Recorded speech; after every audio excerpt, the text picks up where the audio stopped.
Welcome to the Crispy podcast. My name is Ellie Kerr, founding director of Merseyside Women of the Year, and I'd love to welcome Sara Lawton, managing director of Rise Construction. Hello, Sarah. Thank you very much for joining me. Thanks for inviting me on the podcast, Ellie. Pleasure. Now, always start off, tell us a little bit about yourself, because I'm sure there's people that don't really know. Because, well, I'll give a little bit. Yeah. You were our Merseyside Woman of the Year, so you were the overall winner in 2014. Yeah. What have you been doing since then? So, since winning Merseyside Woman of the Year in 2014, I went on to establish my own business, which is a social business called Rise Construction Framework. And it is a procurement business. And what that means is that if the public sector are looking to build a hospital or refurbish a school, we have an approved list of construction partners and they can select those partners and we basically get paid a fee for that. We're in an extremely male-dominated, competitive market, and I think what stands us out is that we are really different as a procurement framework. So each time the public sector uses the framework, we take a proportion of all of our profits and we use that to directly fund third sector organisations to tackle deprivation and poverty across communities throughout the Northwest. Now, let's be honest. You don't have to do that, do you? No, we don't. We don't have to do it, but we can do it, so we do it. Mm-hmm. Just a flavour of some of the things we do. So we're currently funding citizens' advice services in homeless shelters and hospitals. We are currently funding mental health and wellbeing services. We do a lot of work around food poverty. But I suppose the one thing that we did, which is an internal project, is 5 years ago in October, we set up a specialist service for care leavers in Liverpool called Thrive Careers Hub, located in the city centre, and we help hundreds of young people each year into work. So we're very driven by social mobility, tackling poverty, deprivation, and basically, I suppose what we do is we use our business to tackle some deep-rooted societal issues, and that's what drives me and the team. That's what we get our job satisfaction from. Now, you are really, really, you don't shine your light brightly, do you? Because you've just won the King's Award. We did. For Enterprise. Yeah, we did. So we won the King's Award for Enterprise for Promoting Opportunity. And I think in the Northwest, there was Rise, as we call ourselves, who were a small team of 4. And the other organisation was Timpson's. Wow, there was only 8 awarded in our category.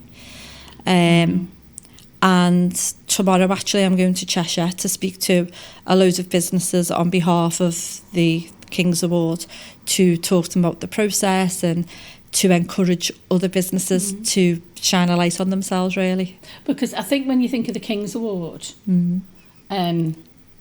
I can't believe I've just said Kings, actually, because you said say Quing. Because you get mixed up. I'm still very Queenified, sadly. Yeah.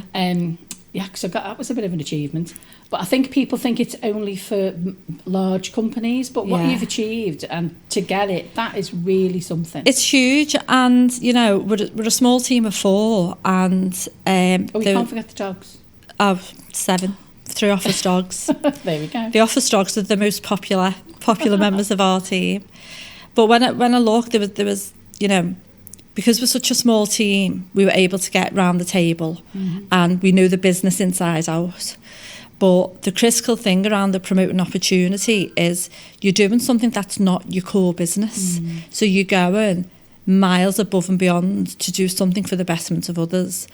But I felt a bit emotional, Ali, because growing up, I grew up in Toxteth and we lived in houses that were overrun with cockroaches. And our parents formed the first housing cooperative. And in the 80s, the then Prince Charles came to open our housing estate. Wow. So I actually met him when I was 8. And we talk about social mobility. And then July, I was in Windsor Castle drinking champagne with the King. And it was a bit surreal because when you're a little girl growing up and, you know, none of us had anything, it was a big deal that Prince Charles was coming to open our estate. But then to be like in Windsor Castle chatting with him and having a drink. And I asked him if he remembered me. Did you? Yeah. And he was like, and I said, well, my mum said I haven't changed a bit. And fair play, he said, no, you haven't. How are you doing? So he was like very nice. And that just exposes you to... It's a different level, isn't it? Yeah, but I met lots of great people on the day. And it's such an experience. And the award is for the team. And then we had a great event where the Lord Lieutenant, Deputy Lieutenants, they came and presented the official award to the team, and we've got lovely awards, and we've got a big scroll, obviously next to my MWOTY awards, Ellie, in a pride of place on the shelf in the office. And it's absolutely creaking with every other kind of award that you could get, because you totally what you do, I would say, probably is so unique, and especially over the last 10 years. Well, 10 years. It's going to be a big year for us this year because we are coming up to 10 years. And this year we will have generated and invested £1 million into communities. Gosh, that's amazing. I suppose commercially, businesses must be thinking, is she mad? Why haven't they kept that money? But it's the purpose that drives us, and it's the purpose that sets us apart from our competitors. And I have this belief that purpose and profit can coexist. And I often get asked, why do you do it? Why not? Because I think society is so divided and things are really tough for people. I would, you know, maybe it's just in me, but I just think, well, why wouldn't you help somebody if you can? I know I haven't got the skills to do everything, but there's some fantastic third sector organisations out there who are helping people to basically get by on a day-to-day basis. They're really struggling for funding. So, you know, when we generate money, we invest it in those small organisations. Because there are organisations that you support and have supported that wouldn't still exist, would they, without your help and assistance? Yeah, that's true. So, you know, we do a range of things in terms of how we help them. But I sort of love the story of some of the work we do around domestic violence. So we work with the domestic violence organisation in Preston who do brilliant work. And they come to us a couple of years ago, we were introduced. And although they had the day-to-day refuge, we were able to support them further to expand the service. So we fund a specially trained creche worker. And the creche worker works with the children in the refuge, meaning the parents can go to the workshops and get the support they need. But then the creche worker is specially trained as a DV creche worker, so they're able to talk through what the children have seen, bring that out in play. And the whole idea is to prevent the children becoming perpetrators or victims of domestic violence. We support about 200 families a year. Wow. And that, you know, it's things like that would not exist without us. And then we do things where you get organisations that struggle to get funding. So there's a local organisation which I absolutely love called An Hour for Others, and they do so much in the city. And they, you know, it's really competitive with the funding. So when we see firsthand and we know the work they do, we will try to support them. So we've been helping Now for Others, and you know, they're just a great sort of little community charity, if anyone wants to check them out. And then we had the pleasure through MWOTY of meeting Lynn. Oh gosh, yeah. Yeah, so Lynn was the social impact worker last year, and then we've just been able to help Lynn and provide and fund some trauma-based counselling for people on the Wirral. So we do lots of different stuff, and we're proud of it. And in those 10 years, I think last year we impacted directly 9,160 people. So we know that we're helping thousands and thousands of people across the Northwest. Because it's not just Liverpool, is it? We you work really across. Spread it, We work right across the Northwest. I would say 70% of our work comes from outside of Merseyside, and 30% of our work is Liverpool and Merseyside. Obviously, the more work we get locally, the more work we can and money we can invest locally. But yeah, it's really nice. We take the dogs to work. We've got a great little team. You've achieved so much, though, and I know how much it meant to creating communities to learn. Because obviously you sponsored the social impact category, and for you to go and then pay it forward with her. I mean, obviously, from a MWOTY perspective, that really means a lot, because then obviously that person who's the winner gets that longevity. So that's what we try to do, to sort of like work with the finalists that win for the whole year. But that's just fabulous. I just think we can all touch someone's lives. You don't have to be in the life to support them. We supported 9,000, however many people last year. They haven't got a clue who we are. But actually, at the end of the year, we sit down, we read our impact report, and we go, oh, we've done some really good stuff this year. And that makes us proud.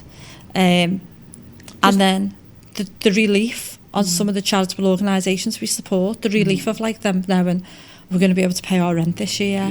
We're going to be able to, deliver that service for those vulnerable children. We're going to be able to deliver that service for the homeless people who come into our services. It really helps, because times are tough.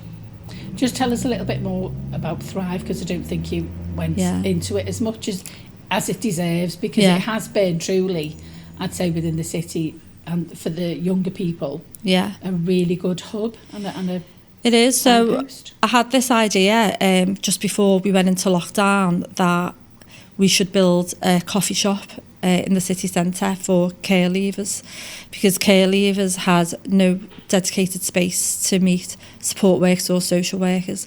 So can you imagine being in the care system, and some of the young people have had traumatic experience, and they're going to McDonald's to meet a support worker for a coffee? There's just no privacy. So we said, right, let's build them a coffee shop.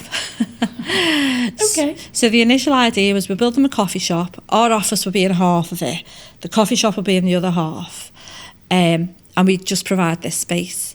And Dan Ross, who works with me, says, but we haven't even got a coffee shop, and we haven't even got an office.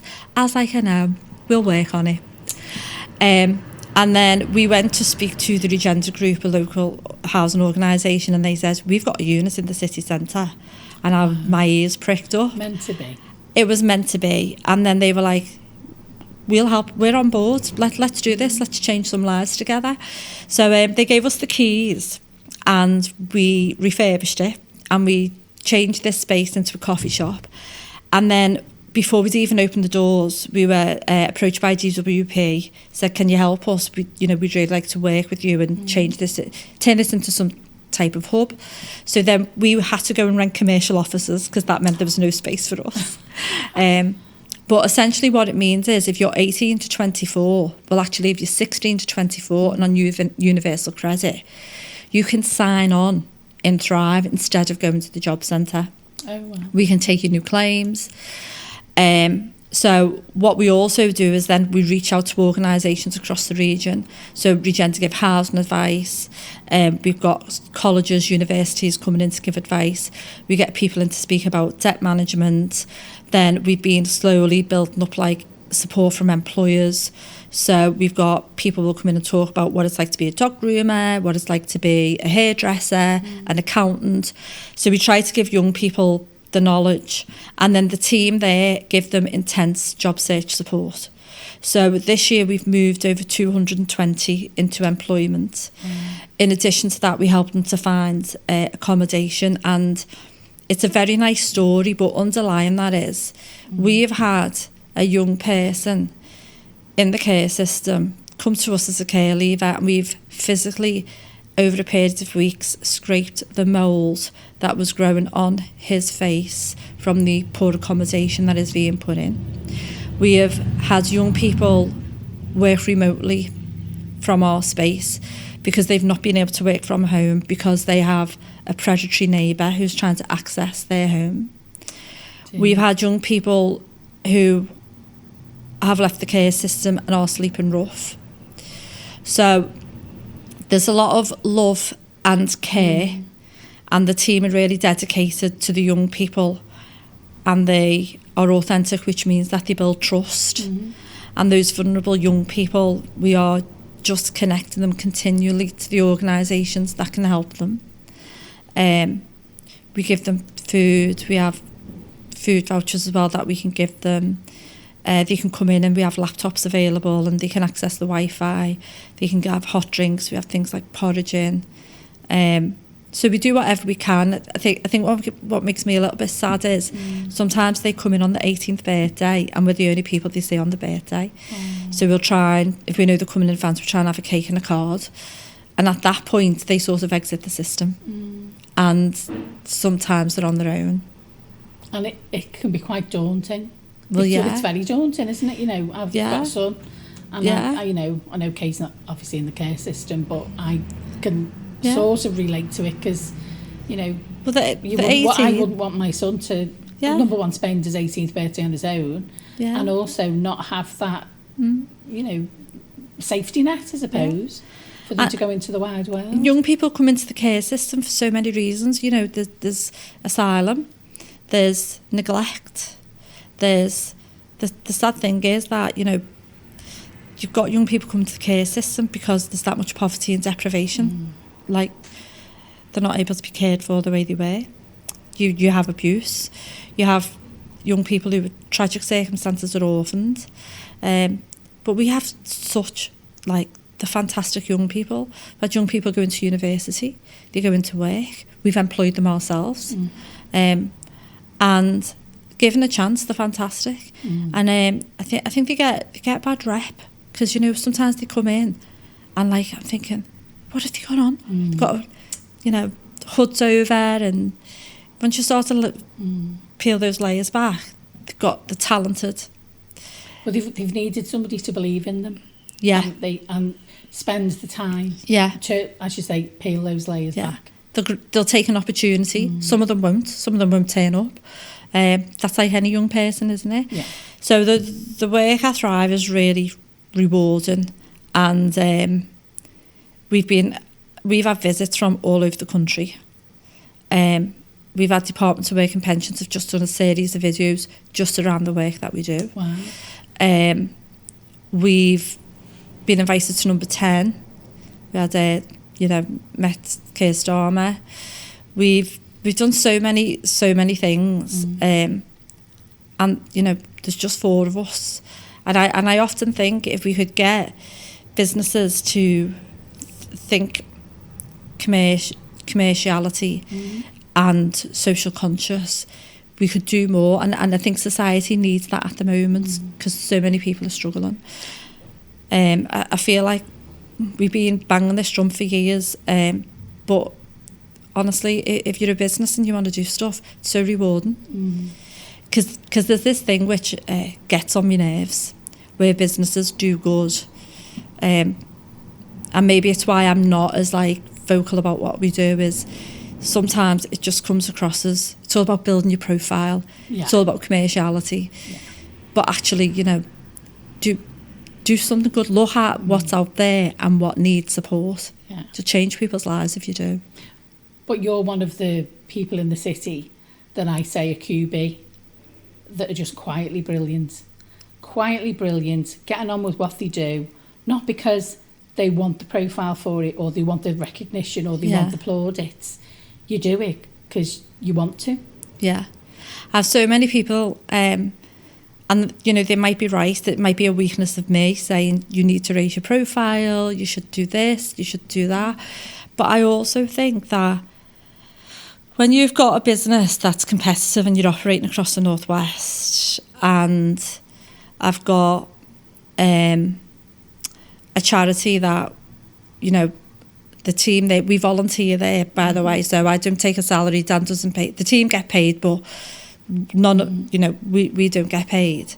It's very hard focus, do that piece around raising your profile. And sometimes I think commercially, you know, does it have an impact on the business? Maybe, but we're driven by our hearts.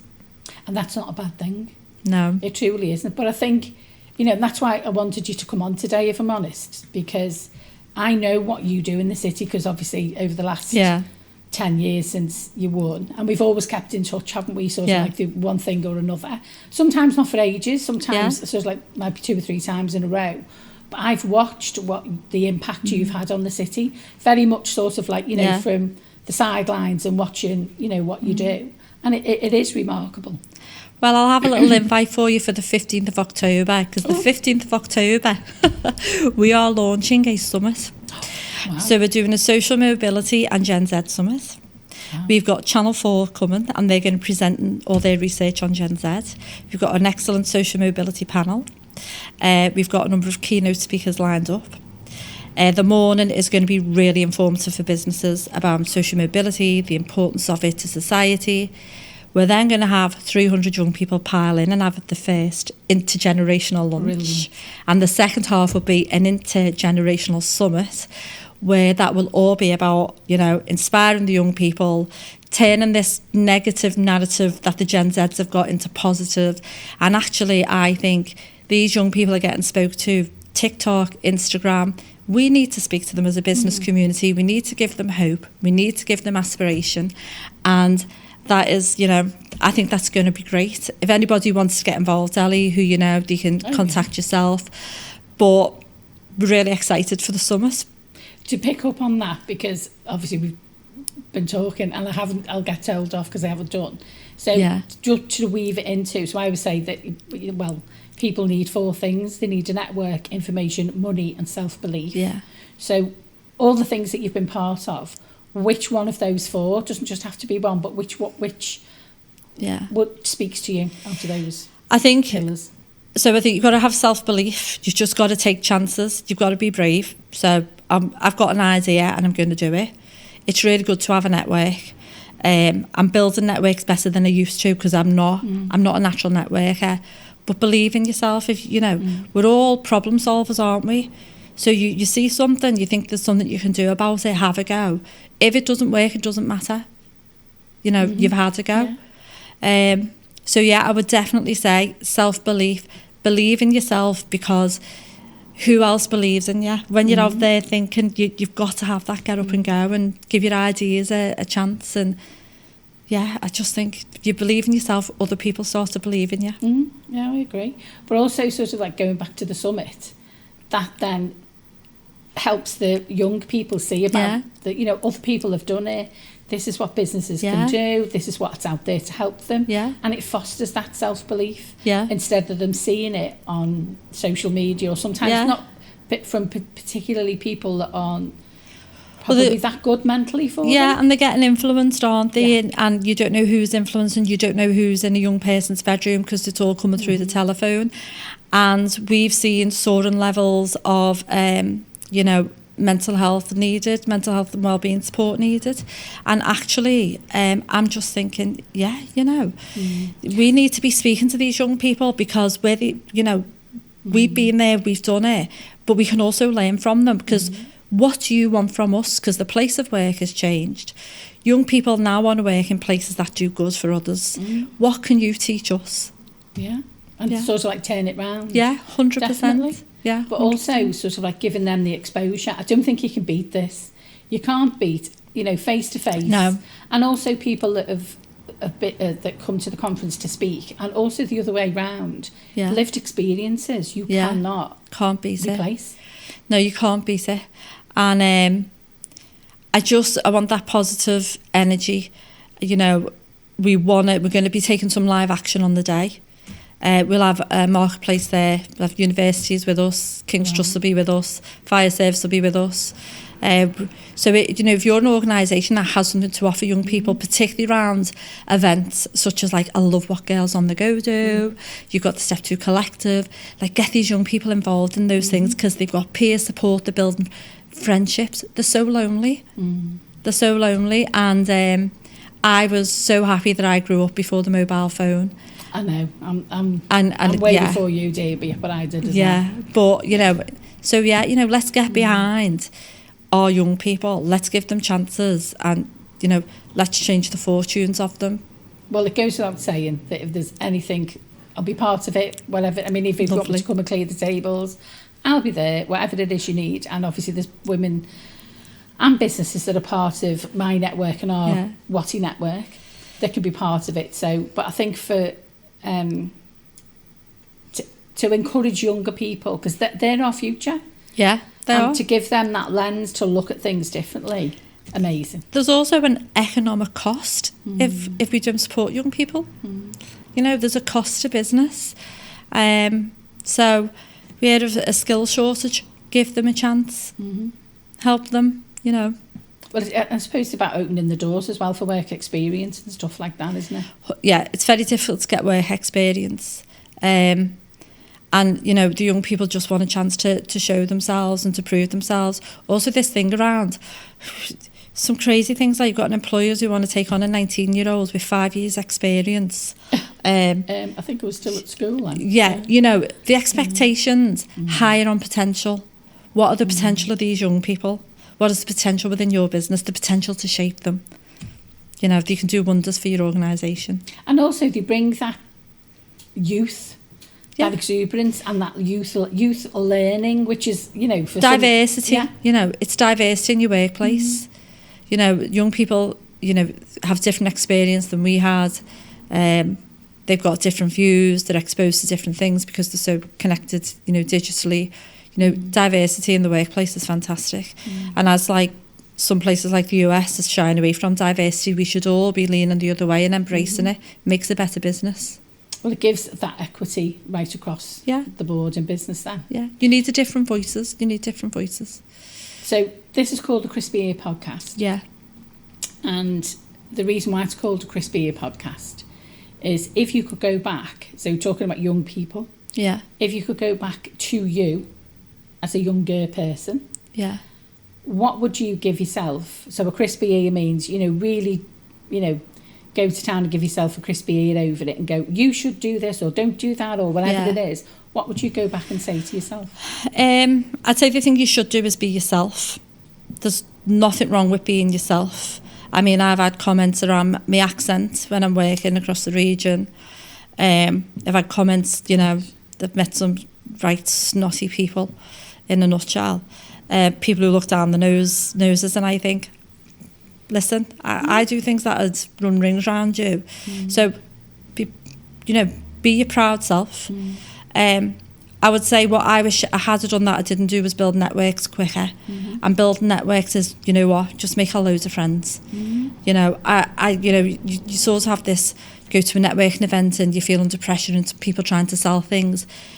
No, just spend your time, build relationships, speak to people, get to know people. And then what you find is you have like people who know you, who understand you. And when you're doing good, they will help you in trying to do that good. So networks are key. Even if you're in school, like it's really key, building networks. You know, your friend's parents' dads might own a company. You don't know. And it is around being confident in yourself. You might be young, doesn't mean you're stupid, doesn't mean you don't understand things. So build networks, research things, do what you love, you know. While you're young, you can be fierce. When you're older with the mortgage, it's a bit harder. It is, isn't it? While you're young, you can test things and, you know, what's your passion, what you love doing.